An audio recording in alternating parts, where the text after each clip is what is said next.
Hello everyone, welcome to our channel teach together. Start करते हैं अपना DElEd first year, paper number 2 और unit first है। और देखिए, मैं आपको हर बार एक चीज़ बता रही हूँ, प्लीज़ प्लीज़ जो क्वेश्चन मैं नहीं करवा रही हूँ आप उनको स्किप मत करना, आप उनको एक बार पढ़ ज़रूर लेना। अगर आपको उनमें से कुछ समझ ना आए तो आप मुझसे पूछ लेना और हम डिस्कस करेंगे, लेकिन छोड़ना मत। एंड सेकेंड थिंग इज़ कि जो आपके जो प्रीवियस क्वेश्चंस हैं ना, जो आपके पहले जो आए हुए हैं, आप उनको ज़रूर कर लेना, क्योंकि देखो 70 to 80% आपका उन्हीं में से ही क्वेश्चन पेपर बन के आएगा, क्योंकि क्लासेस तो आपकी हो नहीं रही हैं ड्यू टू कोविड। तो पिछले साल बिल्कुल सेम यही कंडीशन हुई थी, तो वही जो प्रीवियस ईयर के जो क्वेश्चन थे ना, उन्हीं को ही क्या किया था, ऊपर नीचे कर दिया था। ऊपर नीचे करने का मतलब क्या है कि जो मान लो कि कोई 2 नंबर का क्वेश्चन था, उसको 5 नंबर में ऐड कर दिया, ठीक है। जो 5 का था उसको 8 का बना दिया। तो इस चीज़ को आप फिर कैसे करेंगे कि उसके मार्क को देखते हुए आप उसकी लेंथ को इंक्रीज या डिक्रीज कर देंगे, ठीक है। और ये तभी होगा जब आप बुक को अच्छे से पढ़ेंगे, ठीक है। चलिए स्टार्ट करते हैं। जो हमारा अगला जो टॉपिक है, ये क्या है, अधिगम की प्रक्रिया, यानी कि जो भी हम काम सीखते हैं उसकी प्रक्रिया क्या है, उसका प्रोसीजर क्या है।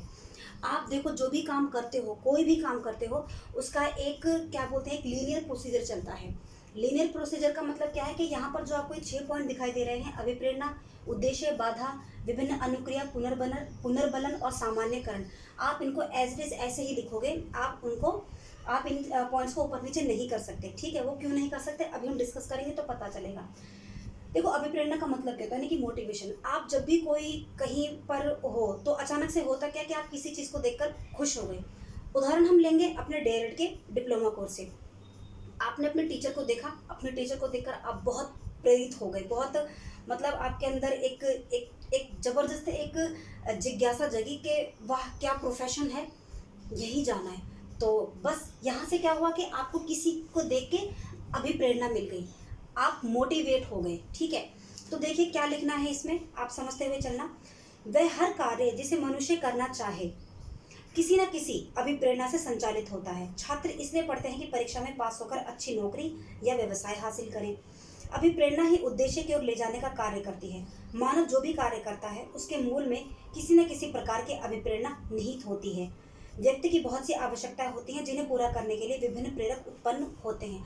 यानी कि आप जो भी कोई काम करते हो उसके पीछे कोई ना कोई एक अभिप्रेरणा होता है। जैसे कि आपने देखा नहीं है, कोई भी मतलब कोई शो वगैरह होता है तो उनको बोलते हैं जब वो स्टेज पे आते हैं कि भाई आपने इतनी सफलता हासिल की, आप मतलब कौन अभिप्रेरणा है, किसने आपको अभिप्रेरित किया है। तो ये वही चीज़ होती है, ठीक है।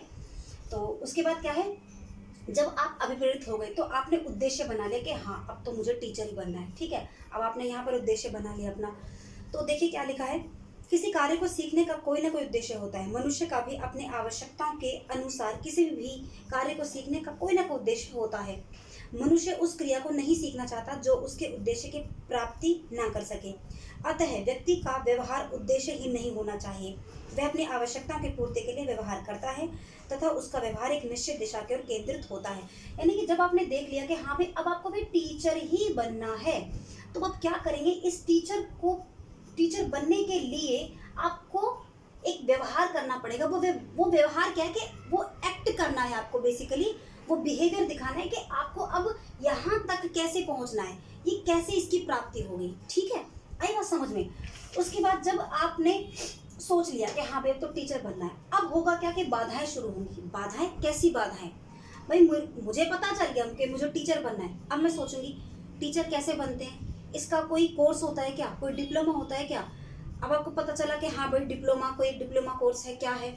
अब आप सोचेंगे कि कहाँ से करें, कैसे करें, गवर्नमेंट करें, प्राइवेट करें, और मतलब कौन सा माध्यम चुने। तो ऐसी बहुत सारी बाधाएं आपके दिमाग में आएंगी, आपको उनका सामना करना पड़ेगा और फिर आप लोगों से हेल्प मांगेंगे। फिर चलते चलते कोई ना कोई एक बढ़िया हेल्प आपको मिलेगी और फिर आप उनकी हेल्प के द्वारा फिर आप अपने उद्देश्य की प्राप्ति के लिए आगे बढ़ेंगे, ठीक है। तो देखो इसमें क्या लिखा है, इसमें लिखा है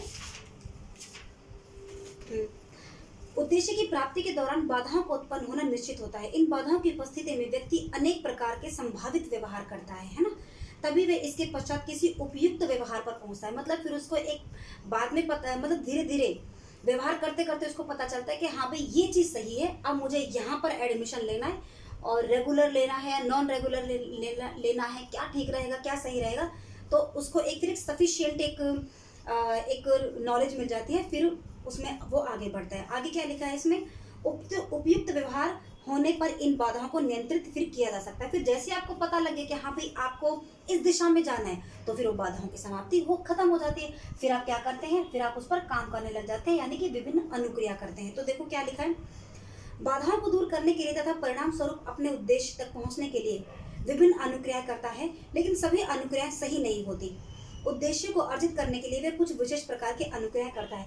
अब भाई आप अब आपको पता चल चुका है, आप अभिप्रेरित भी हो गए, आपने उद्देश्य भी बना लिया, जो बाधा आई थी वो भी फिनिश हो गई। अब आप अपना डिप्लोमा कोर्स कर रहे हो, तो आपको बहुत सी बाधाएं आ रही हैं। लेसन प्लान कैसे बनता है, कौन से क्वेश्चन आते हैं, कैसे करते हैं, ठीक है, और टीएलएम क्या चीज़ है, तो ये सारी, अब इसमें आप जो भी कुछ सीख रहे हैं, तो देखो काफ़ी हद तक कुछ चीज़ें सही हैं और काफ़ी हद तक बहुत सी चीज़ें आप गलत भी कर रहे हो।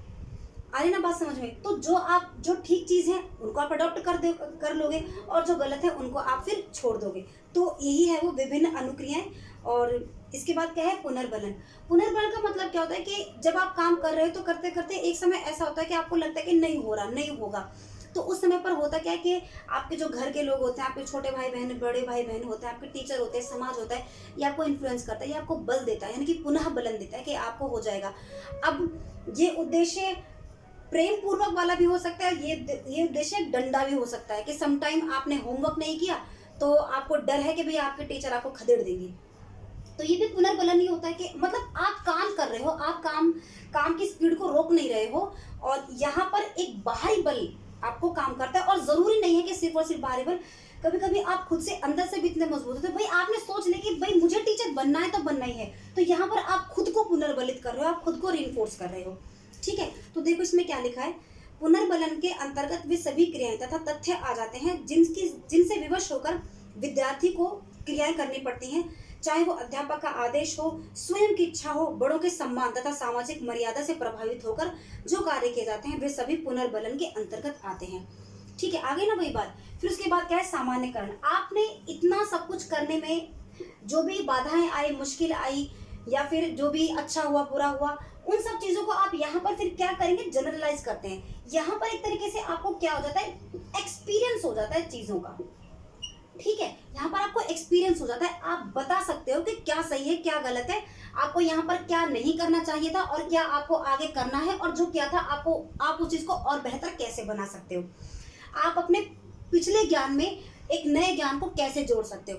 आ रही बात समझ, यानी कि सामान्यकरण, जनरलाइजेशन, ठीक है। तो देखो इसमें क्या लिखा है, अधिगम की, ये बहुत इंपॉर्टेंट पॉइंट होता है, ठीक है। और एक चीज मैं आपको बता दूं, देखो अभिप्रेरणा और सामान्यकरण ये दोनों आपको दो नंबर के क्वेश्चन में पूछे जा सकते हैं। तो देखो क्या लिखा है, अधिगम की क्रिया के विभिन्न अंगों का संगठन नवीन ज्ञान को पूर्व ज्ञान से जोड़ने के लिए किया जाता है, यानी कि ये जितने भी अंग थे इन सभी अंगों को इसमें जोड़ा जाता है, ठीक है।